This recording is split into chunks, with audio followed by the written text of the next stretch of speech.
Olá, meu nome é Adolfo Melito, este é o programa Economia Criativa do Visão Web TV.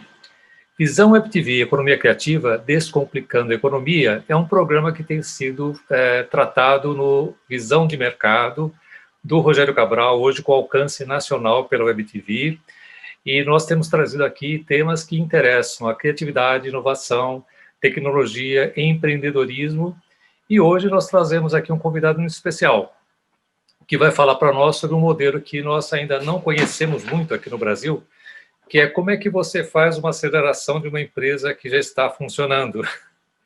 Exatamente, esse é o tema que está sendo trazido aqui hoje pelo Fernando Onozaki, que está no Brasil como representante Country Manager de uma empresa chamada iExcel Center. E ao dirigir a ele a primeira pergunta, vou descrever um pouquinho o que vem a ser esta organização. Seja muito bem-vindo, Fernando. Nós já estivemos juntos num programa que nós fizemos aqui o ano passado, né? E contamos com a sua participação. Quando a gente falava de um lado, existe um programa como iExcel Center, do outro lado você tem programas como Endeavor, e chegamos também a trazer aqui com os nossos alunos o pessoal da Fundação Dom Cabral do PAEX, que é o programa de apoio ao empreendedorismo nas médias empresas, né? E as três coisas têm relação, depois a gente pode falar a respeito. Mas você representa no Brasil uma organização internacional cujo DNA é oriundo da união de uma consultoria de negócios, uma business school e o Management Education. Então, são três organizações internacionais, a Arthur DeLittle, a Monitor Group, que já esteve no Brasil no passado, e a Holt Business School. Essas três empresas foram unidas no que foi denominado iExcel Center. O resultado foi uma organização com foco em inovação, porém específico para o desenvolvimento de empresas que já estão no mercado, que já são empresas de médio porte, assim chamadas. Fernando, então, seja muito bem-vindo. Eu deixo com você essa primeira pergunta. Como é que esse modelo foi construído? E quem foi o idealizador desse modelo lá fora? Legal. Primeiro, eu queria agradecer o convite e poder estar aí com vocês hoje, participar do programa. É interessante, realmente, a Excel nasce de uma consultoria de estratégia de gestão, que era a Arthur DeLittle, foi a primeira consultoria de estratégia de gestão do mundo, né? E ela tinha ali uma prática, e uma das práticas chamava Technology Innovation Management, TIM, onde justamente se trabalhava a inovação. E ela, curiosamente, a Arthur DeLittle tinha um braço de Management Consulting e um braço de pesquisa, que trabalhava muito mais com consultores com PhD, trabalhando junto aos laboratórios de R&D. Então, ela compunha essas duas partes.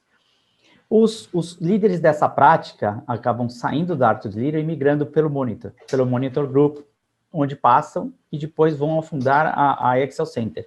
Em paralelo, existia, e acho que a Arthur DeLittle foi a única consultoria também a ter uma própria escola de negócios que fornecia os MBAs, que era a Arthur DeLittle School of Management, que a maioria dos professores também eram consultores, então tinha essa relação. Essa escola foi adquirida pelo grupo de educação Holt, e ali, então, começa também a trabalhar a parte de Management Education, né, trabalhando junto com a educação de negócios. E converge, então, para a Excel, que a gente leva essas duas vertentes, a parte de consultoria, junto com a parte de educação, e sempre focado na inovação e na gestão da inovação.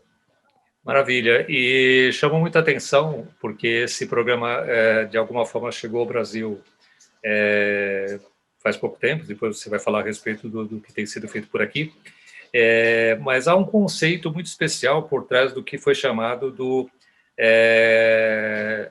aceleradora de inovações, né? Que, de certa forma, você vai designar depois, o 10X ou 10X, que significa qualquer empresa de médio porte, que já tem toda uma preparação como empresa, já se mostrou competente no mercado, conhece o mercado, tem pessoas, sabe admitir, sabe faturar, sabe cobrar, sabe fazer tudo aquilo que a startup ainda não sabe, ela já tem, né? Mas ela consegue ser acelerada. Então, conta para nós quais são os conceitos por trás desse modelo de aceleração de inovações. Esse foi um caso muito interessante, porque por conta da nossa herança, né, da consultoria de gestão, nosso foco era muito em grandes corporações. E aí surgiu essa oportunidade de trabalhar com pequenas e médias empresas, justamente quando uma pessoa do governo colombiano escuta participa de um workshop com o Patel, gosta da metodologia e convida para fazer um programa de aceleração para o governo colombiano, numa primeira ideia focado em startups, que depois acabou guinando e pelo contexto de um desenvolvimento econômico e social para trabalhar com pequenas e médias. Então, isso acontece em 2013, e desde então a gente vem trabalhando com o governo colombiano, fazendo esses programas de aceleração com essas pequenas e médias empresas, chegando a ano passado, fechando quase com 800 empresas aceleradas por esse programa em mais de 12 diferentes cohorts ali dentro da Colômbia. Só para comentar, aqui no Brasil, a classificação que a gente tem digamos assim, clássica, né? Você tem as microempresas, tem as empresas de pequeno porte, aí você vai até aquele famoso faturamento de até 4,8 milhões, o que ultrapassa isso vai até 500 milhões, o número é muito alto, né? São consideradas as médias empresas, né? Nós não sabemos o número adequado, mas assim estima-se que aqui no Brasil são 250 mil a 300 mil empresas, talvez até um pouco mais, né? O fato é que essas empresas já passaram por aquele estágio mais difícil, né, de você poder estabelecer uma organização que funciona, tem uma direção, muitas vezes tem uma governança, tem todas as características de empresa.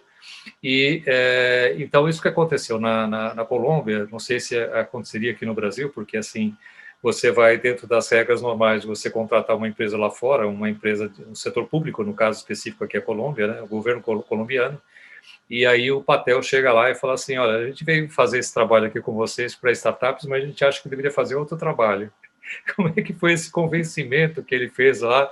E qual foi o primeiro trabalho que foi feito em 2013, né? Quer dizer, recente, né?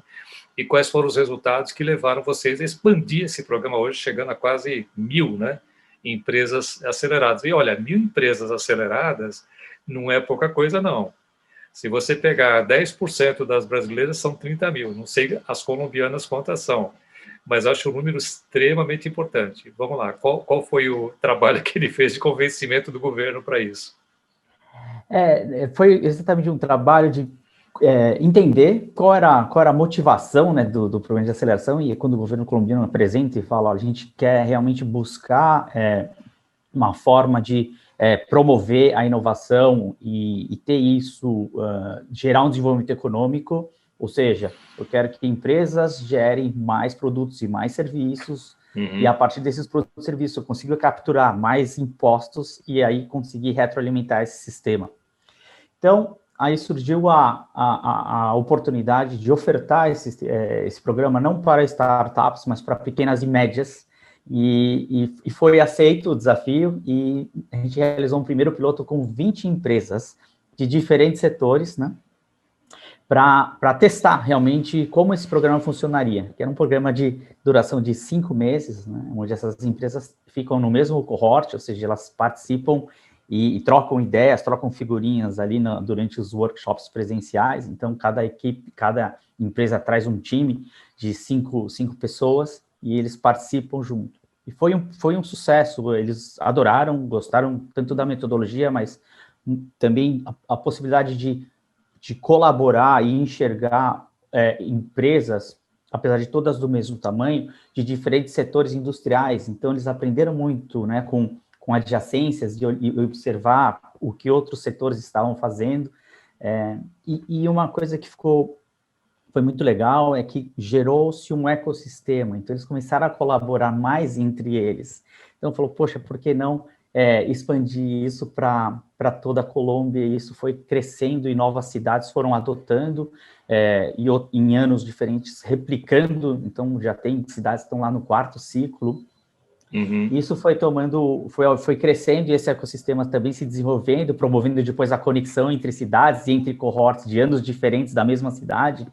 Então, começa a existir essa colaboração, né? E quando chega essa marca de 800 empresas aceleradas, ele se torna o maior programa de aceleração de não startups do mundo, né? Então foi uma marca legal, o governo colombiano seguiu e conseguiu manter essa linha de investimento. Eu acho que tem muito isso, né? Dessa consistência, né? E conseguir manter isso num projeto, num programa não de um ano específico, mas ela já vem fazendo isso há mais de 5 anos, né?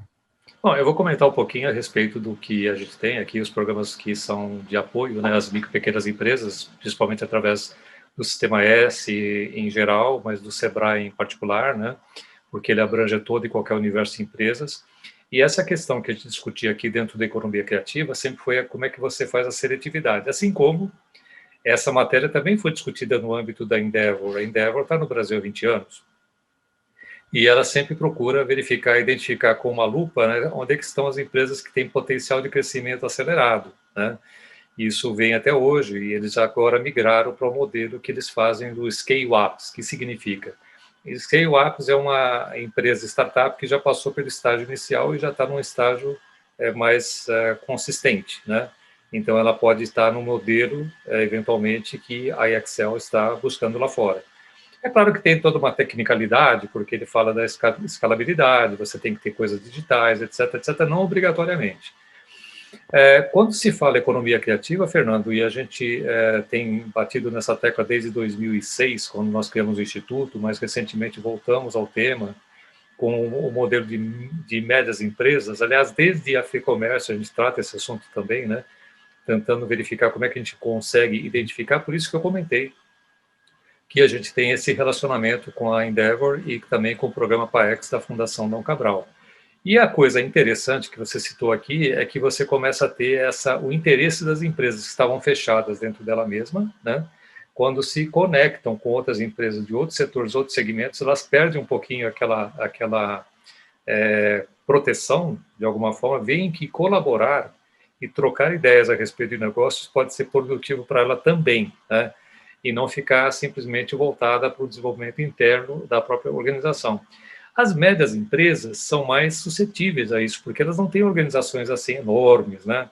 Então, elas gostariam de participar com os seus principais gerentes, muitas vezes são 4, 5, talvez no máximo, né? O dono da empresa, o conselho da empresa, que participam desse processo. Então, você está pegando a liderança da empresa, que é fundamental, e está colocando ela à prova desse processo. Então, vários setores diferentes, né, vão se reunir e vão verificar que tipo de negócio vocês podem fazer em conjunto. É como se fosse vamos fazer mal comparando aqui com as startups, né, aquele modelo que você tem o Startup Weekend, né, só que o deles é um pouco mais ampliado, e sob uma coordenação de uma organização como a Excel Center, que tem todo esse background, né, que é de Business School, que é de laboratório, que é de desenvolvimento, que é de P&D, que é de inovação, etc., modelos de negócio. Então, olhando para isso, a base dessa questão é colaboração. E você me contava outro dia que lá também havia essa preocupação das pequenas empresas de não estarem abrindo muito jogo, né, digamos assim. E como é que você vê, agora que você já tem, agora traçando um pequeno paralelo, porque já tem alguns programas feitos aqui no Brasil, eu queria que você expusesse um pouquinho o que vem a ser o cohort, né, que você citou, quais são os programas aqui no Brasil, como é que você compara as duas coisas, embora nós estamos aqui bem no começo e eles estão bem lá na frente. Como é que você faz essa comparação? Esse é um bom ponto que você fala, Melito. Essa dificuldade de colaborar acontece muito quando você tem, por exemplo, empresas do mesmo setor, porque eles se enxergam como concorrentes, mas entre eles também existe um pouco desses ciúmes de falar, poxa, acho que vão roubar a minha ideia, ou vão usar a minha ideia, então eles tentam proteger. O que eles acabam verificando, é o que a gente muito também prega, é que muito do tema da inovação é referente à velocidade.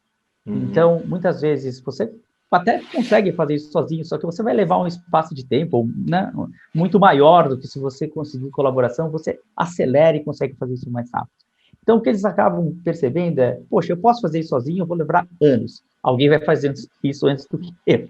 Então, eles ficam com essa preocupação e começam a enxergar que, poxa, então, para ir mais rápido, eu vou colaborar. E assim eu tenho mais chances. Tudo bem, tenho algum risco por esse lado, mas consigo implementar a minha ideia num tempo muito mais rápido. Então, eles começam a trabalhar isso, e isso é muito interessante. É algo que vem sendo trabalhado ao longo dos anos, e você percebe uma mudança. É justamente, acho que esse princípio que hoje tem muito se falado do ecossistema, né, que é realmente promover essa colaboração e essa troca. Então, isso vem acontecendo passo a passo. No Brasil, a gente teve a chance de fazer três cohorts, né, 3 grupos de empresas. A gente fez um em Santa Catarina, um em Fortaleza, no Ceará, e um em Porto Alegre, no Rio Grande do Sul. Então, a gente tem feito isso. E tem muitas semelhanças, eu diria, apesar de serem, né, lá já está no quarto, no sétimo ano, enquanto aqui a gente estava, né, iniciando, mas mesmo assim, muitas semelhanças em relação ao perfil das empresas e como elas têm, às vezes, esse medo, né, de colaborar no primeiro instante. Então, aí quebra porque tudo é uma técnica, né, e naturalmente envolve a liderança. Imagino até que a própria seleção das empresas passa por esse aspecto, né, de verificar quanta abertura ela tem para poder participar de um programa como esse, né, e que ela vai sair de lá com um processo enriquecido, né, de conhecimentos, de relacionamentos, de novos negócios, efetivamente, porque só para a nossa audiência aqui identificar, quando você termina esse trabalho aqui de 5 meses, as empresas já têm um produto testado no mercado e faturando. Então, esse é o ponto mais relevante. Você poderia comentar um pouco? Esse foi uma das exigências do governo colombiano, ou seja, ao final desse programa, que a gente leva como um programa de aceleração e muito de capability build, ou seja, de construção de capacitação, mas eles queriam que no final existissem aí algumas métricas tangíveis para avaliar o programa e cada um dos cohorts.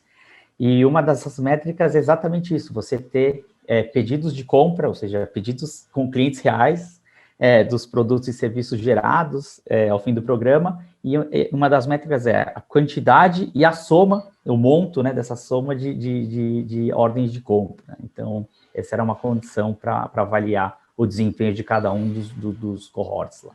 E como você colocou muito bem, né, os governos são iguais em toda parte do mundo, assim como os latino-americanos também têm as suas próprias preocupações também, desconfiança e tudo isso. Você citou, né, que quando o pitch feito pelo governo colombiano para a Excel Center foi de que nós queremos aumentar o imposto, quer dizer, não se preocuparam com a questão, que o imposto é uma consequência, né? E gerar inovação. Nós vivemos esse problema aqui hoje, assim, na pele, né? Porque nós já trouxemos aqui muita gente que veio falar a respeito do marco legal das startups, né? Um programa que está há 5 anos com um esforço hercúleo das principais associações envolvidas no assunto aqui no Brasil, particularmente da B Startups, da Anjo do Brasil, da BVCAP, da nossa associação também, a Crowd Invest, todo mundo tentando fazer com que a gente simplifique as regras do jogo. Na semana anterior, nós trouxemos aqui o Marcelo Gotti, que está no ar agora pela Visão Web TV, em que ele fala que ele esteve na Colômbia várias vezes, ele tem a SAS, que eles chamam de Sociedade Anônima Simplificada. Até a cantina do aeroporto é SAS. E nós ainda estamos aqui pelejando para colocar de pé uma coisa que para nós seria muito legal, né? Você simplificar o quanto mais possível. Agora, olhando para as iniciativas que você tem aqui no Brasil, né? Nós temos aqui os famosos polos de desenvolvimento tecnológico, muitas vezes da universidade, né? Na realidade, a grande maioria das vezes universidade. Nós temos alguns segmentos que foram desenvolvidos bastante a partir de iniciativas que começaram há muito tempo atrás, tipo, em 83, Florianópolis já era um polo de software, né? Recife já era há algum tempo atrás, com o César, um polo de desenvolvimento também na área de tecnologia digital, né? E nós temos aqui iniciativas, como também participamos aqui do IPT Open Experience, né? Como uma das parceiras nossa Dux Coworkers, e nós participamos juntamente com a Impacta de um projeto que foi colocado de pé há 2 anos atrás pelo governo atual, né? E a expectativa de fazer a coisa acontecer. Na prática, eu acho muito bacana o que é feito pelo IXL Center, a Excel Center, porque você está trabalhando direto com a iniciativa privada. Oxalá a gente pudesse ter também algum apoio, né, do ponto de vista governamental para trabalhar esse assunto aqui no Brasil. Mas essa é a nossa tentativa, né, e aí você participou do programa nosso ano passado, depois eu vou pedir uma opinião sua a respeito, né, porque além desse desprendimento das empresas participarem de uma coisa que é de formação também, e a empresa é pequena, ela não tem estruturas próprias, ela começa a olhar o mercado sob a ótica do mercado mesmo, o público-alvo, né? Quer dizer, qual que é o produto, qual que é o serviço, qual que é a dor que o mercado tem que você pode resolver a partir daquilo, né? E isso tudo sob uma orientação. Então, na realidade, assim, da mesma forma que você hoje desenvolve startups, você desenvolve empresas que já estão rodando, e essas empresas têm muito mais fôlego para seguir adiante, né? E tem um outro aspecto também que é importante. As empresas que geralmente se formam com a ideia de desenvolver tudo internamente dentro de casa, podem pensar diferente. Porque cada vez que você consegue fazer com o apoio de outras empresas, se você pensar em qualquer negócio, você vai saber que alguém já fez aquilo melhor que você faria se você começar a fazer isso hoje. Então, essa união de especialidades e técnicas, de complementos, de informações, de produtos, é uma coisa espetacular, que aí está contemplado no programa que eu vou depois comentar com você, que é o nosso Pitch Reverso. Mas sei também que tem um programa especial do iExcel Center, e que eu acho assim espetacular mesmo, do ponto de vista prático, nunca ninguém pensou nisso. Conta um pouquinho o que vem a ser esse Innovation Olympics que foi criado por vocês, e quando foi criado e como é que ele funciona? O Innovation Olympics a gente meio que empacotou um projeto de consultoria. Ele foi criado junto com a Holt, né, que se chamava Action Project, onde os alunos deixavam de fazer os estudos de caso e tinha uma matéria que eles iam justamente fazer uma competição. Então, a classe era dividida lá em times e eles recebiam um caso real de uma empresa real que ia até a faculdade e fazia esse pitch, e os alunos aí competiam ao longo de 8 semanas para desenvolver a melhor solução. Então, era uma coisa dinâmica e eles ficavam expostos a uma banca de cada uma das empresas participantes para serem sabatinados, né, e questionados, e era um momento de interação. Então, foi um sucesso, os alunos adoraram, né, gostavam, porque era uma chance de eles realmente sentirem o frio na barriga, de trabalhar num caso real, né, numa situação real. Também desenvolvimento do time, muitas vezes eles falam, poxa, eu quero fazer um time com tais colegas, e era todo sorteado, porque falou assim, poxa, na prática, na vida real, você não vai ter essa oportunidade de escolher com quem você vai trabalhar, então, né, para ser justo e real, a gente fazia esse sorteio. Então, foi ali que começa o Innovation Olympics, dentro da Holt, um projeto chamado Action Project. Depois disso, a gente expande, busca trabalhar uma diversidade maior, então, não trabalhar apenas com uma universidade, mas hoje a gente trabalha com mais de 150 universidades, né, pelo mundo, e com times de uma senioridade maior. Por isso, a gente procura MBAs e mestrandos, doutorandos e PhDs, né, então... E a vantagem, e aí começa o Olympics, acho que o grande diferencial dele é que ele é um projeto de consultoria, onde os consultores têm um corpo de consultores nossos, da Excel Center, que trabalha com 5 times de alunos de diferentes MBAs num formato de competição. Então, a gente garante uma metodologia e uma estruturação apoiada numa plataforma de software, com consultores nossos para ajudar cada um dos times a levar a sua melhor solução nesse programa que é super rápido, porque tem uma duração de 8 semanas, e ao final, cada um deles entrega aí um business case, onde o cliente vai escolher qual que é o melhor. E ao longo dessas 8 semanas, a cada 2 semanas, tem um ponto, um checkpoint com o time do cliente, justamente para poder avaliar, passar algum feedback, os alunos têm a chance de interagir e tirar dúvidas, então a gente tem esse processo.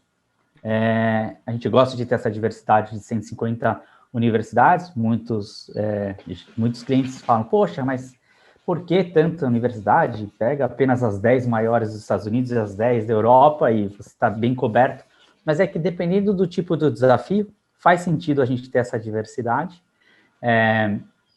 A gente gosta de também ser inclusivo e trabalhar com times de diferentes países. E por serem MBAs, eles já trazem uma diversidade única, porque eles trazem tanto uma diversidade de background acadêmico, como um background profissional e cultural. Então, é normal a gente, às vezes, ter um time de 5 nacionalidades diferentes, com 5 formações diferentes e experiências profissionais de diferentes indústrias. Então, é uma diversidade única.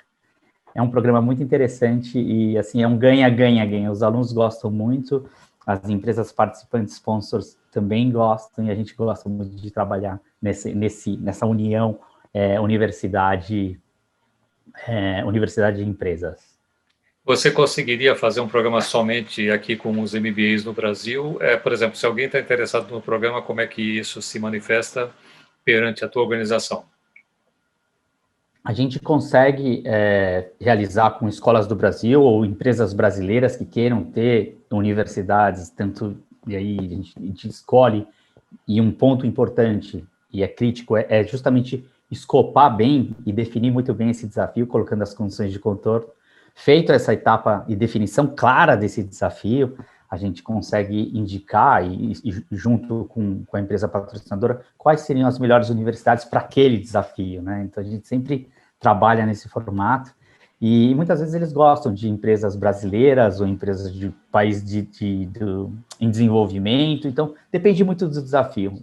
Teve uma de bens de consumo que queria justamente lançar um produto para mercados emergentes. Então, ele falou assim, eu não quero nenhuma universidade nem da Europa, nem dos Estados Unidos, eu quero de países emergentes. Por isso que a gente gosta de ter essa diversidade, né? E tem outros desafios que são focados, por exemplo, em tecnologia, né? Como empresas de papel e celulose que queriam tecnologia de reflorestamento. Então, trabalho muito com universidades da Finlândia, da Suécia, universidades do Chile, Canadá, Rússia, mas não as top mais famosas, aí, Ivy Leagues que a gente tem. O que caracteriza esse programa é exatamente o fato de você poder fazer essa escolha. Imagino que a Excel Center tem toda a metodologia de fazer isso remotamente também, né? E coincidência dos horários, as 8 semanas que você citou, o pessoal trabalhando à distância também, né? E apresentando as soluções. Acho que é uma coisa muito rica. Eu fiz um programa na Fundação Dom Cabral, em SEAD, que já está no seu 31º, 32º ano, que começou em 1990, né? Nós fomos a 5ª turma, que tinha uma coisa muito bacana. Eram apenas 3 semanas no SEAD na França, era uma semana aqui no Brasil. Hoje é feito no campus da Fundação Dom Cabral, que fica em Nova Lima, né, em Alphaville, e o fato é que a gente, no final, apresentava um determinado estudo que era feita uma publicação no final daquele estudo do grupo que tinha pesquisado aquela matéria aqui no Brasil, fora do Brasil, fazia contato com empresa, etc. Mas essa ideia de você desenvolver um negócio no MBA é muito interessante, até porque a grande maioria das empresas quer receber pessoas do MBA com um pouco mais de formação prática, né? Eles acham que a pessoa que sai do MBA é muito teórica e fala assim, bom, mas você tem toda essa instrução, mas qual é a tua prática, né? Então, a questão de fazer acontecer, isso também vale para as grandes empresas, médias empresas, porque a startup é aquela que pega para fazer, né? E vai testando, verificando, corrigindo, testando, verificando, corrigindo, fazendo muito pouco investimento para aquilo. E essa técnica de você passar para essas empresas, como é que ela trabalha para gastar menos orçamento, é muito importante. Por isso que existe o pitch reverso. O pitch reverso que você conheceu, e vou comentar rapidamente aqui, nada mais é do que você identificar empresas médias no mercado que tenham essa característica, essa visão, né? De tempo em tempo fazer um check-up, eu chamo, né? De inovação, e ela vem com as ideias que ela tem, ela apresenta para um grupo de pessoas especializadas, que envolvem a especialização de um design thinking, de uma Dux Coworkers, de uma empresa que é especializada também na construção de negócios, empresas e modelagem de negócios, que no caso é My First IPO, e também na Impacta Tecnologia, porque tudo que você está falando hoje passa pela tecnologia. E você tem mais algumas startups de sucesso que também sentam na bancada para poder ouvir a empresa fazendo o seu pitch. Exatamente por isso que é o pitch reverso. Isso não tem no Brasil e não tem fora do Brasil. Por mais que você procure, você não vai achar.